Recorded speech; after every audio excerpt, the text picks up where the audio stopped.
I take mine very quickly and walk in the buck, and I find Percival's bath and silently walk in while he's bathing, and I sit in the bath on the other side and just stare for a minute.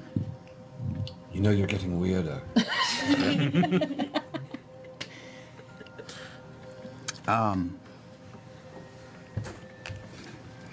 You and I are very different. I would agree, although again, I'm in a bath at the moment. Cut to it. I think I was really working on something. I didn't think you were. You made me a little awkward. So meek. Anyway, I still plan to honor your request, but I want you to know that you are like a brother to me. Now, I have a sister and we fight constantly, so I expect to do that with you. I hope so. But I'm glad I have you around still. Me as well. I like this family. I'd like to keep it. Okay. Don't say another word. I really show him don't. my ass and I leave. As soon as he leaves, I come up from the water and go, oh! I thought he'd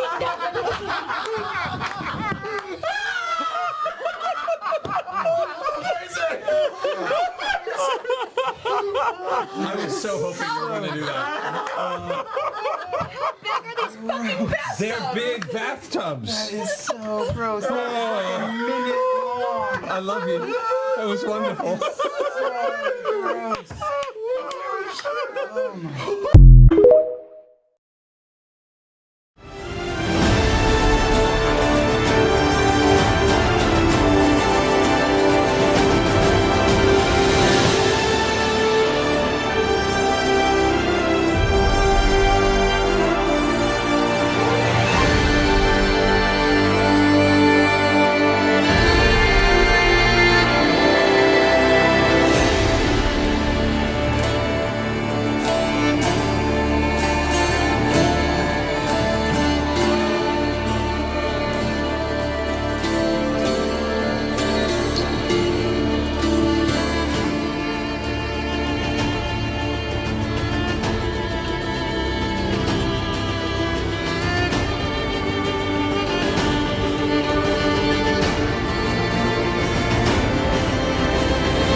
Get this through your head, you. Get this through your head, you fucker, you. You only exist out here because of me. That's the only reason. Without me, you, personally, every fucking wise guy still around, I'll take a piece of your fucking ass. Then where you gonna go? Your fucking warrant don't ever go over my fucking head again, you motherfucker. How would your OC react to themselves before trauma? Let's go in the garden. You'll find something waiting right there where you left it, lying upside down. Your ship they've docked to the roof has caused an immense amount of damage, but every time I bring it up or confront them with it, all they say is, "Oh, let me guess, someone stole your sweet roll." What does that mean? Yeah, the blacksmith tried to build them 3 weeks ago and they still haven't found his body. You don't think that's related to the special on mystery meat that the butcher's running, do you? Yeah, the large one asks for his usual every time he comes in, and every time he comes in I give him something different, so really I have no idea what's going on. Yeah, they ask me for rumors every day, but honestly I don't have the heart to tell them that all of the gossip is about them. Just last week the short one picked everyone's pockets in here and used the gold to buy multiple rounds for the house. And then once everybody was drunk, they convinced them to invest in an owlbear breeding program. And somehow they did. Yes, those are their wanted posters. I didn't put them up though. They did, after they had them framed. You know, the more I think about it, I'm beginning to suspect that they're not actually heroes. We all know that the town guard is not going to do anything about it, so I don't even know why I'm sitting here and complaining. Honestly, I'm just glad they had that line of peasants pointed away from my tavern rather than towards it. It only takes a week or two to break a God-fearing man. Ease him in with the small talk. And then plant that distance is all off. Finley played that God like a fiddle, turned his own fears into a holy missile. Father, can you save my soul? First you gotta bring me a little C4. Bang flash, take an educated guess. How the blast didn't send a single hair on his chest. He just stands in the rubble beneath the floodlights when, despite the chains on his feet and weak muscles, he walked off. Spawned a generation of knockoff fanatics who got caught claiming they was raised in the attic to follow in the steps of a priest who traded his faith for the depths of the sea.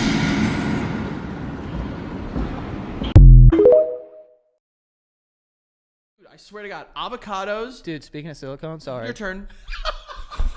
Go ahead. No. The floor is yours. It's not even.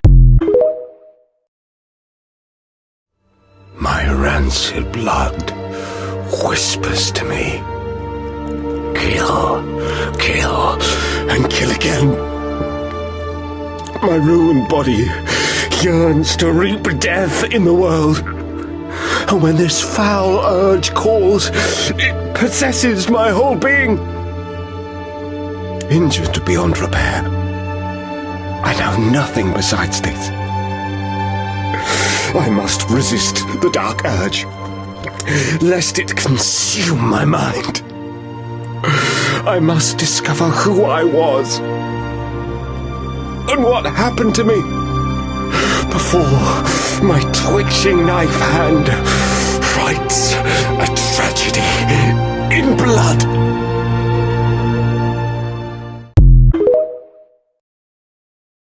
I don't understand. I could have been anything. Why did you make me like this? So I could see you heal. What? I thought that maybe if you could do it with everything stacked against you, then maybe I can too. So all of this, all of my experiences, my wounds, you bear those parts of me in your story. I'm so sorry. It will get better someday, won't it? That's always the hope. If you're willing to try. I am. Yeah.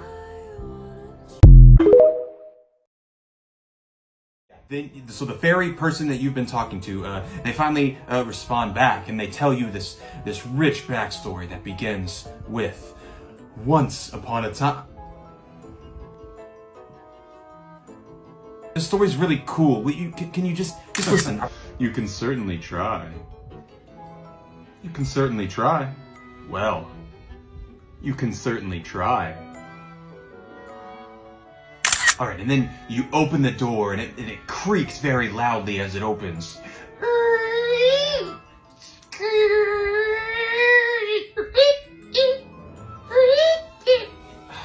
Sounded a lot better in front of the mirror. So what kind of items do you have for sale? Can you say that again, but just like acting? Like really act, you know, like act. What does I haveth for sale? How do you want to do this? How do you want to do this? How do you want to do this? I am death. I am the bringer of death. And I also will bring death upon everyone you... Screw this. I take out my bow and I attack him. Would you just let me finish the monologue? It's almost done. Just... I am death. You know what's an awful character idea for D&D? A polyamorous warlock whose patrons are just their various partners? Which means that depending on what city they're in, their powers are subject to change. Quickly, warlock, teleport us into the Dark Wizard's castle! I would, but this is actually my weekend with Dave, so I don't have teleport. Well, what do you have? Speak with animals? How does that help us? I don't know, Dave really likes cats. It's actually a funny story, because at the park I'm going home. Well, looks like we're stuck here. Yes, indeed, my friend. The inscription on the wall says we must drink one of these two goblets. One contains a poison that will kill us. The other will allow us to become ethereal and pass through the wall. Oh. Well, you just drank it. Are you okay? Yeah, actually, I feel fine. Oh, yeah, Yeah, I guess it worked. All right, well, I'll see you on the other side. He left me behind and took the potion with him. Oh no, I left him behind. Oh, shit, I'm solid again. Well, there's enough in here for another gulp. Back I go. There truly is no hope of escape. You've returned. Well, hey, yeah, friend, of course I came back for you. I couldn't leave you in this dungeon to rot. Great, well, give me some of the potion and we can both get out of here. Oh, yeah, well, I finished it in order to come back for you. Ah, I see. At least we have good company. Can I kiss you? I can't tell if it's all right or not anymore. All right.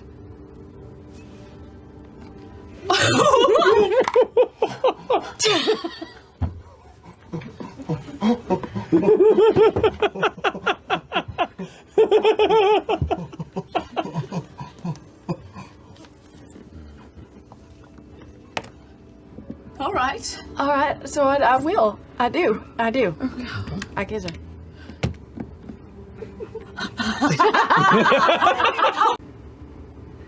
Can I kiss you? I can't tell if it's all right or not anymore. All right.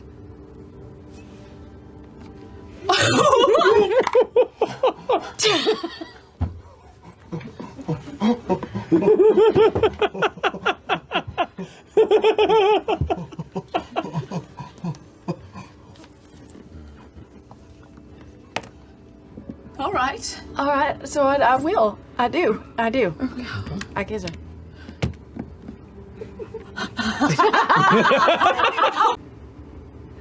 Can I kiss you? I can't tell if it's all right or not anymore. All right.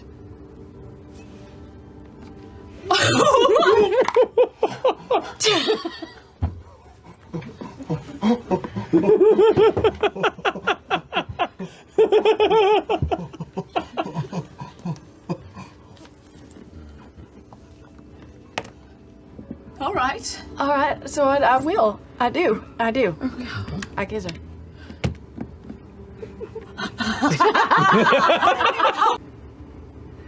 Can I kiss you? I can't tell if it's all right or not anymore. All right.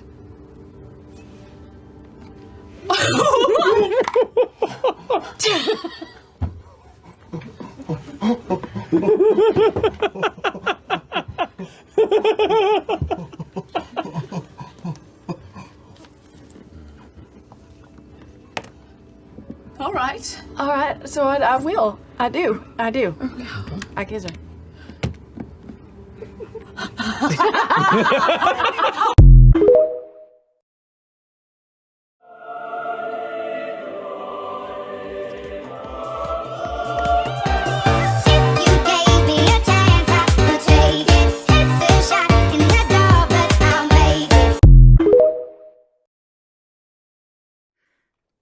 You consider me a friend? Sure, what else would I consider you? I don't know.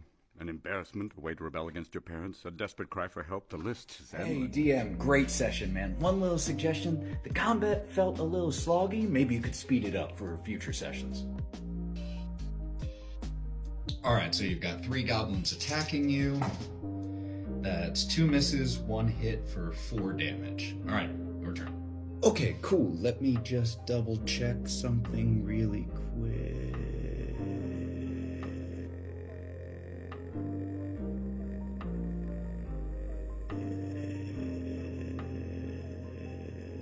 Yep, since I'm a wolf, I have pack tactics, so I get to roll with advantage.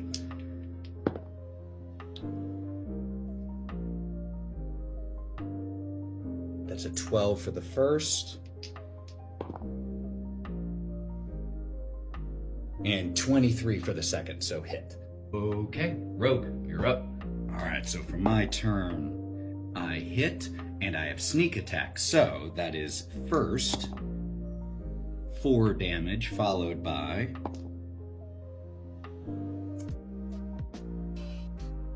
2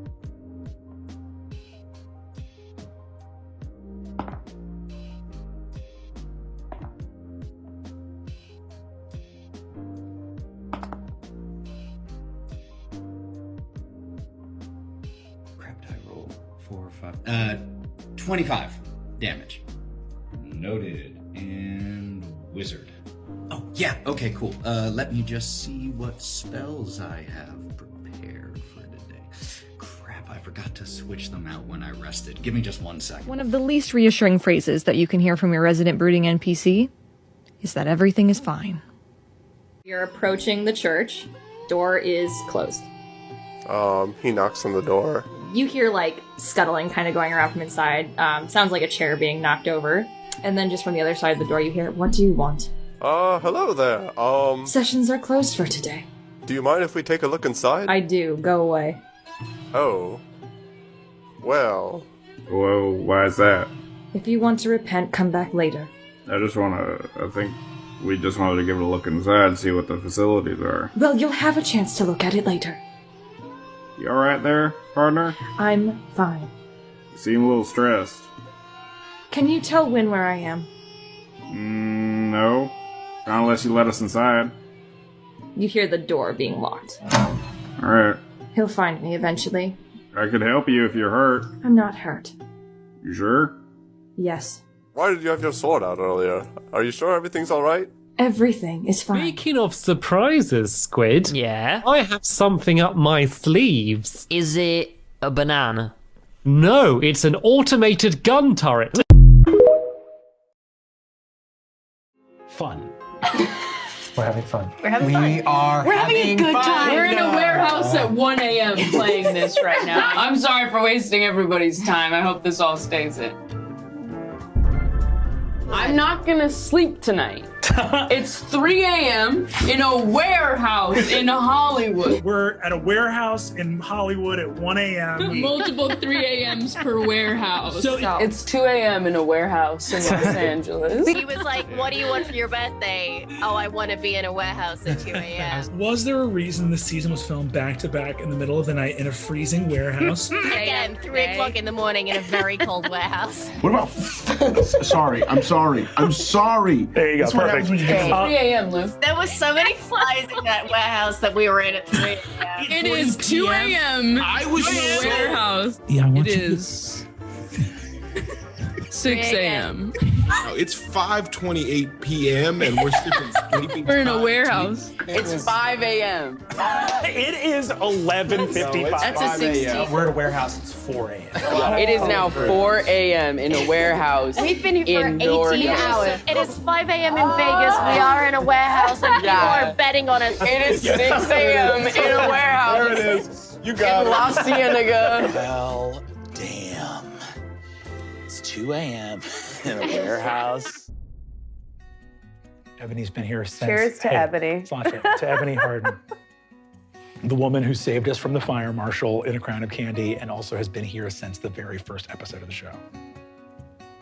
Saved you from a fire marshal? We were shooting in the old college humor building, and the fire marshal was like, "You have a wooden dome that you're shooting in with an office building?" And we said, "Yeah." And they were like, "No. And we were like about to shoot, and Ebony was led the charge on getting us to the warehouse that Allie Beardsley so famously mentioned on camera. The freezing cold warehouse that we shot all of A Crown of Candy, and we shot the first 11 episodes in 5 or 6 days. Wow. Yeah. Unsung heroes. Being sung. Sing them. Yeah. Ebony. Sung. You haven't been sung. Which one of you was gonna tell me tea tastes different if you put it in hot water? You're putting it in cold water? Radish, answer the question, Radish. Yeah, I thought for like 5 years that people just put it into hot water to speed up the teaification process. Didn't realize there was an actual reason. You don't have the patience to microwave water for 3 minutes? Why are you putting it in the microwave to boil it? Do you think I have the patience to boil water on a stove? It takes less than a minute! Besties, you're stovetop powered by the fucking sun? How long does it take you to boil a cup of water on the stove? Like 7 minutes! Just stick the mug on top of the stove on medium heat, and it boils in like 2 minutes. Less than that, and you use a saucepan. You're putting the whole mug on the stove on medium heat! Your stove is enchanted. Every single person in this post is a fucking lunatic. Do none of you own a fucking kettle? I woke up and I seduced the dragon. No, DM, you're not supposed to flirt back. My character plays the lute in order to cast his magic. My bard casts magic using interpretive dance, slam poetry, and the spoon. You listen to me. You can do this. I give you bardic inspiration. I give bardic inspiration to myself. Alright, now we fight. Put in C minor. Amazing. Cool. Yet another combat avoided by my insane persuasion. Hey, fighter. Enhance ability. How many people are down? I cast Shatter again. What? How do I give them inspiration? Give me a beat. I'm not singing for you or anyone. Theater of the mind, motherfucker. I'm playing probably the most attractive tiefling you've ever seen. Yeah. Hey, this is Frank. He's a bugbear with a tambourine. What's going on over here? Oh, there's I like the armor. Thank you. Is that what's going on? What happened? Oh, there's a fight. Right on the right after we crossed the border. We were ambushed. But Karna was with me. We were spending she's my new scald. Okay. Yeah. It seems like you and Rafael are. Yeah, we're good buds now. Are you? I'm a knight, so I'm Sir. What? It's Sir Colin. Oh. Because Sir Colin Provolone. Wow, so she's in his cup. Cool, that's awesome. She's proved herself in a lot of ways. Okay. Yeah. So have I. I'm glad. Are you and Rafael like close? He's my freaking best friend. Somewhere, Rafael goes.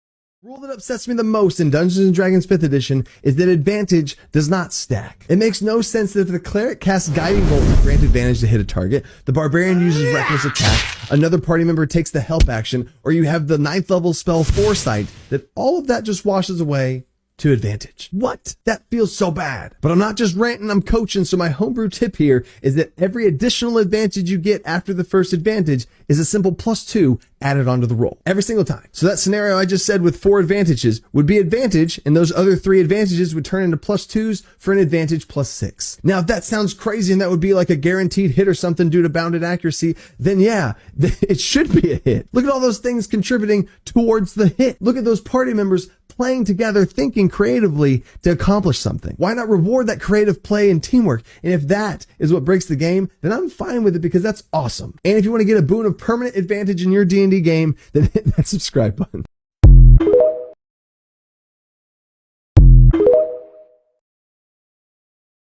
You know, surfer's not even my job. I know. And it is not lifeguard, which is a common misconception. Very common. Yeah, because actually my job, it's just beach. A wizard complains about being targeted. Simply put, a wizard in my campaign decided to be an evocation wizard so they could sling spells everywhere and not nuke the party. No big deal, I thought. Then he started using fireball in literally every single situation. Why does it always come to this? Why is it always fireball? Always fireball? Talking to an important but powerful NPC? I don't like his attitude. I want to cast fireball. Reasonable, really. Merchant won't give away items. I'm gonna steal it. I cast fireball, send it on the merchant. Group of enemies, you guessed it, fireball. But oh shit, half of them survived and decided to all attack the wizard who just nuked their platoon. That's targeting. Why are all the ranged guys shooting me? Sleeping Hydra. Their one head is awake because Hydra casts fireball before anyone can stop them. Why is the Hydra ignoring the others and charging me? In brackets, because they didn't attack, not enter combat. There is blood and gore in a hallway, and the rogue says there are traps. In brackets, duh. Fireball casted and walks forward. Shocks that the traps triggered by pressure plates go off anyway. The wizard, no way, I burned all the triggers. Giant, unknown crystal golem just standing in a room and not moving. Fireball. Of course. Golem shoots back a lightning bolt from its head. The wizard, why did it attack me? Oh, I don't know. It's a mystery. I love how many examples that this poster had. How that's many? A lot of examples. That's so many that's examples. That's a lot of specific examples yeah, as well. That's a lot of things that have definitely happened. So technically, yes, I'm targeting the wizard because he's attacking everyone with obvious and flashy attacks. But am I an arsehole for it? Honestly, the other player told me I should just kill him off. I would, but the cleric heals him as his character is like that, even though the player wants to fucking kick the wizards in real life. So there's a couple of edits, but shall we discuss before we go? We'll discuss before we go. Yeah. Look, listen. It's not the answer. Fireball is not always the answer. Sometimes it is. Sometimes it is the answer. It's not always the answer. It's not always the answer. It's not. It's just not. That would be so frustrating. See the Hydra head, chuck it, I get it. See the group of enemies, chuck it, I get it. But the NPC and the merchant that doesn't give you stuff for free. I know. Like, your DM might sit there and like in the test be like, I'm gonna make a magic item shop, and this is what it looks like, and this is the NPC, and these are all the stuff it's gonna give you. And it's like created considered magic items for everyone potentially. You know what I mean? Like that's a lot of effort. Like I always my magic item shops are always recurring. Yeah. Always recurring. Yeah. I make sure that, you know, they build a rapport with the party. And we have access to or like them. they have like a little mission for them, so like they do them a favor, so they'll, you know, they're always like, you know, Sonny in the first town, he made you do like a little quest, you did it for him, and now he trusts us, and now he gives you like a little bit of discount every time you come in and stuff like that, you know. Yeah. If I'd have done that and then someone was like, it's not the price I want, Fireball, I'd be devastated. I'm gonna have to make another magic item shop now, and it's like I have other shit to plan. Like I don't want to be just planning magic item shops because you just burn them to the ground. And you know, the whole like an important NPC, but you don't like them, then just to fireball them. It's like, man, there's so many other ways to go about that. Yeah, and like horrible NPCs can also be like for a reason. Well, yes. Like bad guys. Yeah, well, yes. And or like somebody to like drive the plot along. They may not be like the nicest person to get along with, but they might like have an important mission. Yeah. Or have an important like goal or value and stuff like that. And sometimes people just aren't nice. Yeah. Doesn't mean you get to just fireball them. Yeah, That's I know. so annoying. That is annoying. And that is just very murder hobo. That's very, very just a player being fucking annoying. And I just want to say, in the interest of like all of those enemies, I fireball them. Like, do you fucking know that if that happens, I'm targeting. Oh no, 100%. Yes, of course. If you're that dangerous, people are going to try and take you out. Especially intelligent. You know, even just people are going to see that the wizard at the back has magic and is fireballing from a distance. Of course, people are going to target you. Yeah. Of course. I feel like that's I feel like that's a common thing to know, right? Especially like you said, for intelligent enemies, like a platoon of soldiers. Yeah, of course they're going to target the spellcaster at the back. They're going to be combat trained, and they're going to know how to be tactical. And they're going to understand that spellcasters are squishier as well, just through nature of like, you know, being a platoon of soldiers. Yeah, exactly. Like, you know, that's so annoying. I really hate there's no consequences to my actions, which you know, it feels like because as well, it's like that's exactly what these enemies would do. That's exactly what the Hydra would do. If nobody else is into combat and you just chuck a fireball at the Hydra, and the Hydra sees you do it, it's gonna come for the person who hurt them. It's gonna come at you. Like I as a DM subscribe to that more than anything. Of course, no, I agree. When my enemies make decisions of who they're going to attack on the turn, unless they're like Unga Bunga troll smashy 2 intelligence. Yeah. Caveman looking ass bitches. Yeah. I'm gonna fucking like think. I feel like that's a common thing. Yeah. That's a common thing. Yeah. It's a bit different with the combat stuff, they need to understand why. Yeah. It's like, of course they're going to attack you if you're the one who instigates combat and chucks a fireball and does the most damage. Like, you are making yourself a target there. You need to understand that. You but with the NPCs and the shopkeeper, that's just flat out not on. Totally not on. It's just totally like, not on. That's just murder hoboing. Murder hoboing. Like, I spend time making these NPCs that might have quests for you, whether you like them or not, whether they give you the right price or not. I'm fucking doing that. Disrespect of everyone's time. 100%. I agree. Everyone's time.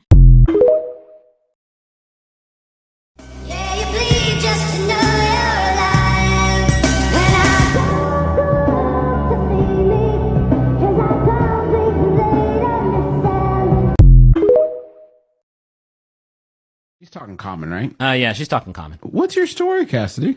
I don't think I should tell you guys this. You're here to kill all of us, steal my root beer barrels. Good improv, Cassidy. Way to say yes. Let me try again. So what's your story? Well, I'm glad you asked. Do you know why we keep those skates? No. Do you want to know? Yeah.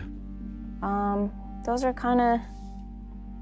Those skates really hurt the big guy the last time he ever listened to me, so... I guess that's kind of vague.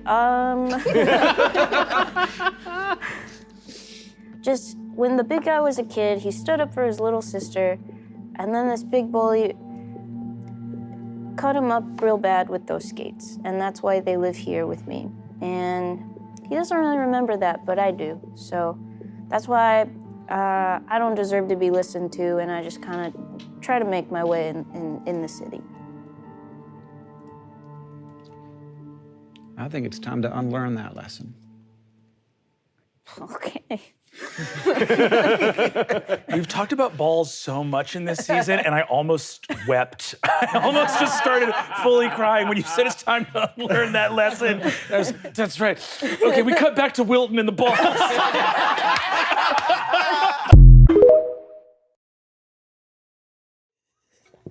Cornelius. Caduceus here. We've been doing things creepy shit. Is everything? Where's the punctuation? Creepy shit. Are we? Stop clubbing baby seal. That sounds like you're trying to tell his parents you've been getting involved with their son there. Heading back. How are things there? Creepy shit too? How's the woods? Let me know, please. A lot of umlauts in that message. Wow. Yeah,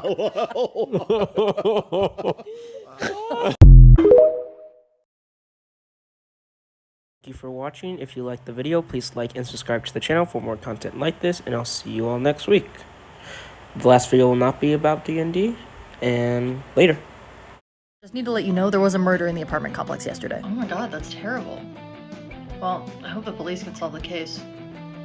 Hey, sorry, have you seen Navi anywhere? Like the little blue fairy ball thing that follows me around? No, I haven't, and nobody else has either. I think she might be missing. Maybe you should go look for her? Oh, hell no.